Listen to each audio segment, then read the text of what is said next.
kalmado ang bunganga. Beep, beep, beep, beep, beep. Ang tagalupa na viral ang mukha. Bip, bip, bip, bip, bip. Bumibip, bip, bip, bip, bip, bip, bip, bip, bip, bip, bip na ba? Ang lahat! Martian! Beep, beep, beep, beep. Enrico Pañero! Bip, bip, bip, bip, bip. Beep, beep, beep, Bip, bip, bip, bip, bip.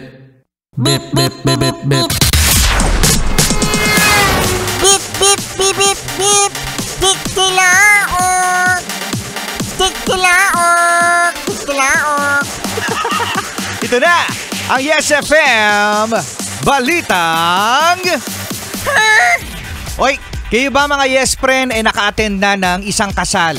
Yan, siguro nung weekend, nung Sabado, Linggo, o kaya mga last year, o kaya early this year, mga Yes Friend, naka-attend kayo ng kasal.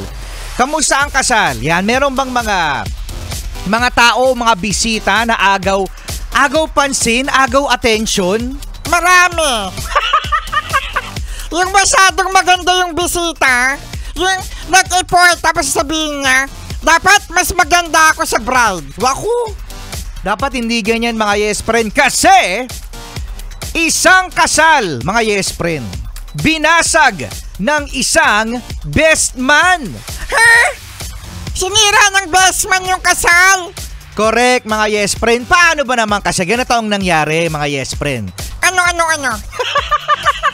Marites. So syempre maganda ang flow ng programa. Nasa reception na to mga Yes Friend, di ba? Maganda Maganda ang mga tradition na ginagawa sa isang kasal. Dumating na sa segment na kung saan magsasalita na yung best man. Yung best man mga Yes Friend Martian ay best friend ng groom. So ang nangyari, Ano?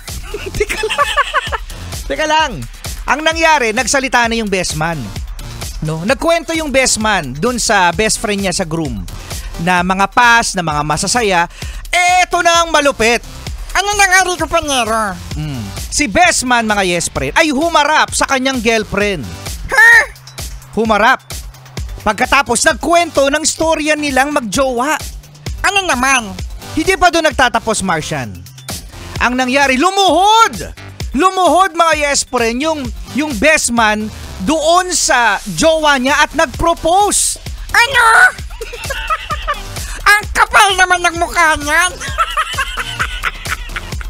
Umiksena sa kasal, tapos doon nag-propose.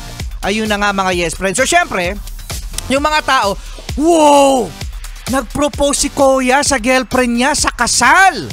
Ngayon si groom naman mga Yes Friend, yung best friend niya, syempre, medyo nainis. Sabi niya, agaw eksena naman tong si Kuya na to. Agaw eksena ka. Ngayon pinaalis ng groom itong best man niya. Ayan! Kaka-cellphone mo kasi. Wait! Hindi kaka-cellphone kasi nga nag-propose nga dun sa kasal. So ngayon mga pinaalis, sabi, shoo! Ganun talaga?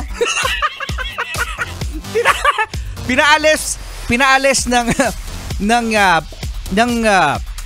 ng groom, yung kanyang best friend. Kasi nga mga Yes Friend, ang nangyari nga nang agaw eksena. Ngayon mga Yes Friend, nag-isip-isip din naman itong groom kung tama ang kanyang ginawa, na sinuportahan naman ng mga netizen at ang kanyang bagong asawa. Na tama lang yun kasi dapat mga Yes Friend, kung kayo ay mag-propose sa isang event o kaya naman lalong-lalo na sa kasal, magpaalam kayo doon mismo sa kinakasal. Hindi kayo magsosorpresa.